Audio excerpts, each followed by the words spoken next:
Hey there guys, it's Will of Ja for Zynexia 2013 Productions. I also go by Zynexia 2013 in my video gaming. This is the 6 most interesting and unorthodox areas in the Fallout universe. Now, I'm going to give you guys a disclaimer that these are areas that are only in the vanilla versions of each game, not in the DLCs. DLCs will be in a later moment, a later time. Also, this is an opinion piece, and this is not really ranked in order. This is just, some interesting places that I found to be the most interesting in the game. Okay, now without further ado, let's enjoy this. Number one, we have, well, let's see. Please, come closer. I have something of the utmost urgency to speak to you about. That's right. Do hurry. You guessed it. Like to be kept waiting. If you was thinking Oasis, you'd be right. Number one, we have Oasis. After stomping around among the dead trees and barren waste, the dry dirt and hopelessness of everything that's dead in the post-apocalypse, it can be a little unbearing. Well, up in the northern part of Washington, there's a small community that lives in a lush green, lively environment, home to Herbert the Talking Tree, a super mutant. You'll find this place to be out of the ordinary from the deadness that you're used to. Even though small and out of the way, it's still quite a sight to see. I can't believe they made you do that stupid ceremony. Now, number two, we have Raven Rock. Not only is Raven Rock a real place, Bethesda seems to be fixated on it, as its presence is also depicted in both Fallout and Skyrim. If you look at Skyrim, if you look at the interior, you'll see why it made the list. As you walk from corridor to corridor in the Fallout franchise, as you walk from corridor to corridor, you see experiments, technological advancements that you really don't see anywhere else in the wasteland. Also, an entire colony, as if there's a whole other side to the capital wasteland, is just right there at your fingertips. Futuristic scientific setting transports you to a place that's totally out of the ordinary from what would remain outside of the actual facility itself. It's too bad that once you blow it up, you can't really go back, because it's a really cool setting, and it would be nice to be able to go back there. Number 3 is, I believe, the Freedmen. And I believe you're going to be progressing. Now, this is in Fallout 4. As you progress in the game, you're eventually going to find yourself gazing at one of the biggest things ever seen in the Fallout franchise. It's the Freedmen. As the flagship of the Brotherhood, the Freedmen serves as the central hub for the Brotherhood's forces. It can dock multiple helibirds, it has a bioscience lab, an onboard armory, a bar, even a power armor garage. It's quite impressive. It's a multi-floored. With all that, it's gotta be a land vehicle, right? Right? It's a freaking blimp.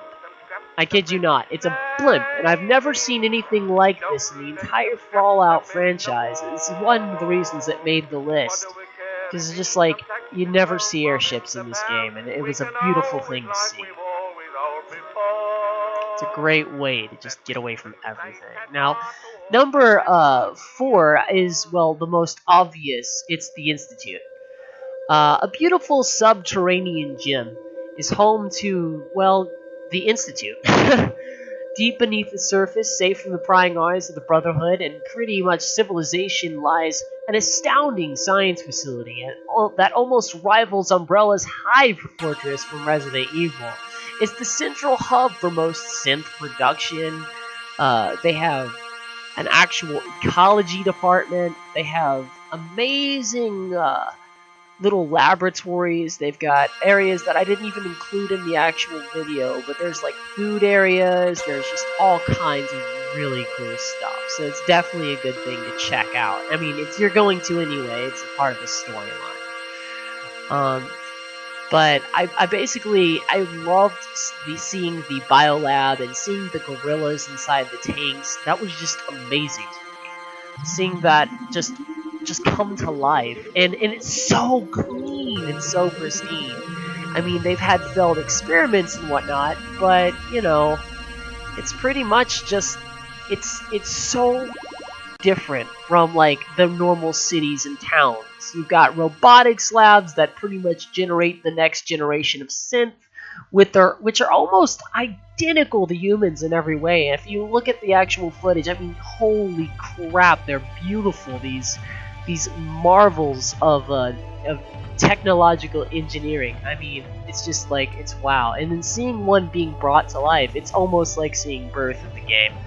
And it's probably as close as you're ever gonna get, because I don't think Bethesda is just quite ready to add that part of life into the spectrum of things. But yeah, basically, it's probably one of my favorite actual areas in the Fallout franchise. I have never seen anything like it, other than like just... Actually, no. I mean, it's literally the cleanest thing I've seen in Fallout. Even looks cleaner than the pre-war city you start out in. And just like seeing the people emerge from the water, and just when you go into that robotics area, it's just like, wow. So that's why I put a lot of footage there. But it's wowing. I don't know, it's astounding what Bethesda did here with this franchise, or this specific episode. So that was pretty cool.